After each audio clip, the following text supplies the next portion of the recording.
Hi you guys and welcome back to my channel. Today I'm going to be talking about 6 reasons you may not be ready for a dog.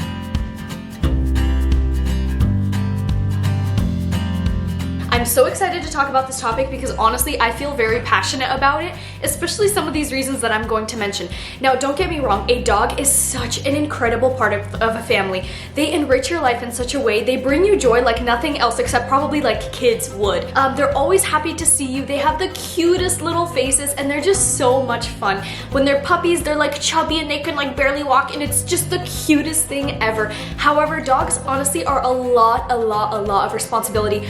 I never knew how much responsibility a puppy was or even a dog was until I got this one, Bentley. If you guys have been following me for a while or if you have followed me on Instagram or YouTube, you know that I have a golden doodle named Bentley. She is absolutely adorable. She's actually laying right next to me. I'll show you her. Say hello to the people. Yeah, she's just a little camera shy. She'll come around. Before I got Bentley, I honestly thought that I knew what having a puppy was like. Some of my friends had dogs and I was like, okay, there isn't that much to it. Once I got it though, I realized how much work a puppy actually is. And I wanted to kind of share with you guys 6 reasons you might not be ready for a puppy, even though you really want one, even though they're so cute and you just want to absolutely like have somebody to cuddle with. The very first reason is if you want to surprise your partner or your spouse. And you guys listen, if the person has no idea that you are surprising them with a puppy, do not do it. A puppy or a dog should be a conversation between the two of you guys that's talked about, that like, hey, who's gonna take care of this dog, who's gonna feed it, who's gonna take it to the vet to get its shots, who's going to be training it, so on and so forth.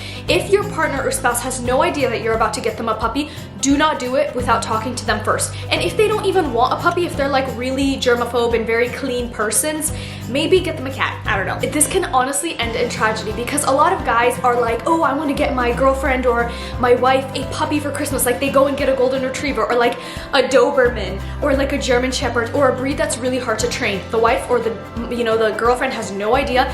They, open the package on Christmas morning and they see it and they're just like, what? Okay, cool. And at first everything is incredible, it's lovely, it's beautiful. But then the puppy phase, like the puppy cuteness wears off, and it wears off very quickly. Like within a matter of days, reality sets in. You have to wake up like every 3 to 4 hours for like the first month or two to take the puppy out of the crate or, out of your bed or wherever it's sleeping and take them outside every 3 to 4 hours.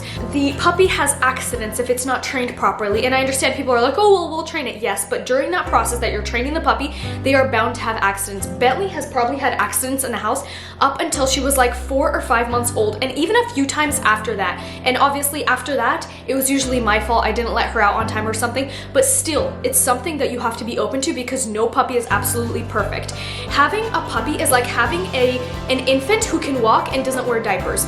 They will get to anything. When we first got Bentley, I would be cooking in the kitchen and I would have a leash tied to her and then tied to my waist, because if I turned away for like a minute to do something in the kitchen when I was cooking and turned back around, she would be chewing the baseboards. So before you surprise your spouse, make sure you talk to them about it. Make sure you research the breed, about like what kind of breed they want, whether they're difficult to train or not, what the upkeep of the coat is gonna be, and so on and so forth. The second reason is if you are getting this puppy for your child. Now, I understand parents who want their child to be happy, have a companion to play with, that's fine. But if the parent is planning on having the kids take full responsibility for the dog in terms of like walking, feeding, taking him out, training, everything, forget about it. You guys, I have like literally met demon dogs who were raised by kids. The parents got this dog for the kids just as out of like the goodness of their heart. It was like a beautiful, very expensive dog. But the kids were left to raise this dog alone, and this dog grew up absolutely miserable. I couldn't come up to the dog without the dog wearing a muzzle or in a crate because he would bark at me. He literally almost like bit my finger. It was the scariest thing. Not even to talk about like Ivan, when he came into the room, this dog has like something against men. I don't know. It just got very, very ugly. Whenever a person leaves it up to their kids to train a dog or like leaves it up to their kids to take responsibility, the kid is gonna forget. You can get your kid a goldfish or something a lot easier. A dog, like I mentioned before, is like having an infant, honestly. Take it from me, we almost gave Bentley away like multiple times. We were like, you know what, we're just gonna give it 2 more weeks. Can't have a conversation with the dog and ask him, why did you do this? Everything is basically on like your tone, your training, how the dog perceives something that you're saying to them. 3, you are very busy. If you are very busy, then honestly what I would recommend, and if you're very busy and you really want a dog or a puppy, I would recommend maybe getting one that's a little bit more trained already, maybe like one that's 1 to 2 years old, so where they still have a lot of like puppy features, but at the same time they're trained, they can go to the bathroom and all of that. So that way, if you're leaving to work or whatever, you can hire a dog walker, somebody to come by. But at the same time, a dog is something that needs a lot of attention. Like Bentley here, if I wake up and I don't say good morning to her and scratch her head, she will be like the most annoying thing ever. She will literally stand between my legs when I'm brushing my teeth and looking up at me and trying to get my attention so that I say hi to her and pet her. And if you're very busy and you're constantly on the go, then maybe it's not time for you to get a dog. Or like I said before, maybe get one that's a little bit more independent, that's not super cuddly. Like I said, Bentley is a golden doodle, so she needs like all the love and attention in the world. And if she doesn't get it, she's gonna be really, really sad. Number 5 is you're not home a lot. This kind of goes hand in hand with number 3 that I mentioned, like you're very busy. But if you're not home a lot, maybe getting a dog isn't the best idea unless like you can bring your dog to the office. That would be so cool. If you can do that, 100% do that. I have a friend who takes her golden retriever with her to her office like all the time. And she works a lot, but this dog is with her constantly. And I think that's awesome. But if your office or your workplace does not allow you to have a dog, then leaving it at home all the time and only coming home and seeing it for 2 hours could actually cause a lot of issues in the dog. They can get anxiety, what is it called? Like whenever, Bentley, what is it called? They can get like this anxiety, what is it called whenever you... Separation anxiety, thank you. It is not a pretty thing because whenever they feel separation anxiety, they don't see their owner anywhere. They don't have anybody that they can like cuddle up to or that they can take orders from. They will begin to destroy stuff around the house. And Bentley had like a very mild form of it because Bentley is a pandemic puppy. Bentley, puppy, shh, it's okay, come here, it's okay. It's okay, good girl, you're just trying to guard us, good girl. Bentley is a pandemic puppy. When we first got her, a few days later, I got really sick with the C word, and I honestly could not even leave my house. So the first few weeks of Bentley's being with us, she was next to me constantly. Even though I was still working from home, she was at my side at all times, either in her crate looking out at me or sitting right next to me. She was all the time, like all around me. I worked from home for like a year, almost a year, before we moved to Alaska, and even now as we're here, anytime I would leave her in the studio by herself for like an hour, she would pull all of my socks out and scatter them all over the room just because she wants something that smells like me, and she was really anxious to be by herself.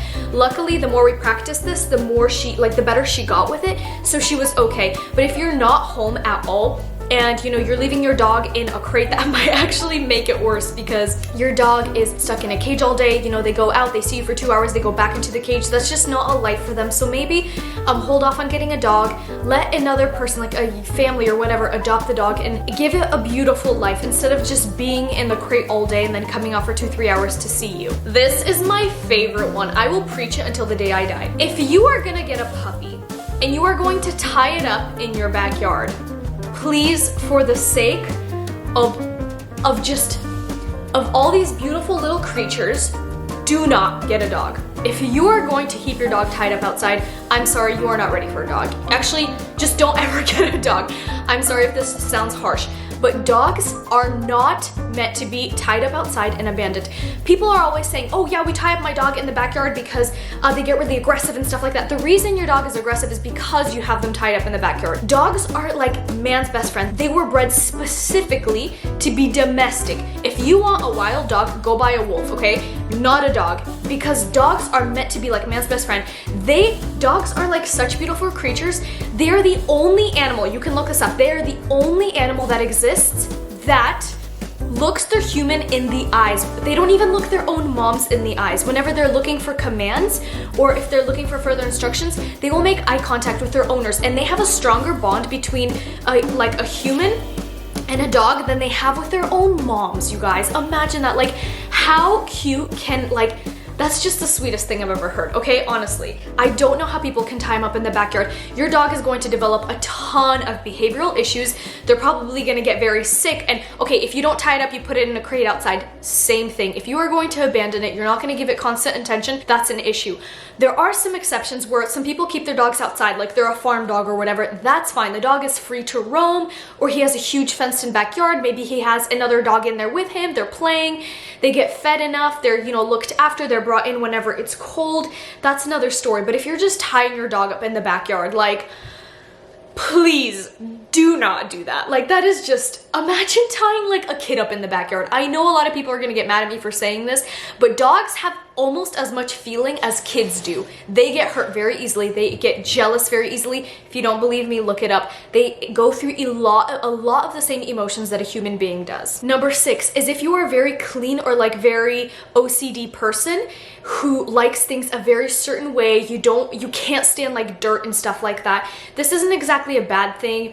I know I used to be like that. I just hated whenever there was dirt in the house, and honestly, when I got a dog, I got used to it. I got used to cleaning very often. I got used to washing my rugs like every week, every other week, and that's okay because sometimes Bentley will go outside and she comes back in. Her paws are like really muddy. She just came from the outside and they're pretty muddy right now too. Honestly, like if you are a very clean person though and you want your house to be exactly how it is, if there's like a pillow out of place, it like really bothers you, maybe a dog is not the best option. I will say though, cats are like the clean freaks. Like if they were humans, they would be like Monk from the TV show, if anybody knows what I'm talking about.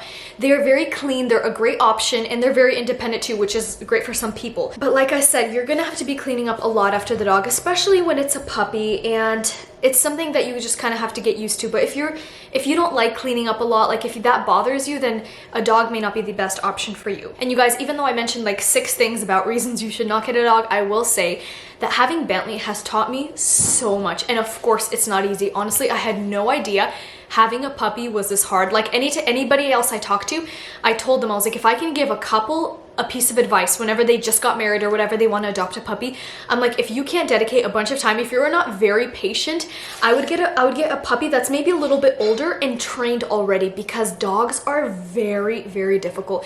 And even to this day, she's like, Bentley is about a year and 2 or 3 months old already at this point. So she's already kind of grown up, but she still has her moments. I would say if anybody wants to like prepare to have a kid and see if it's for them, definitely like get a puppy, but get one if you have good intentions of keeping it, of, you know, even whenever kids come along in the future. I would definitely do it. If you heard these things and you're like, you know, none of those 6 factors apply to me, then I would say absolutely go for it.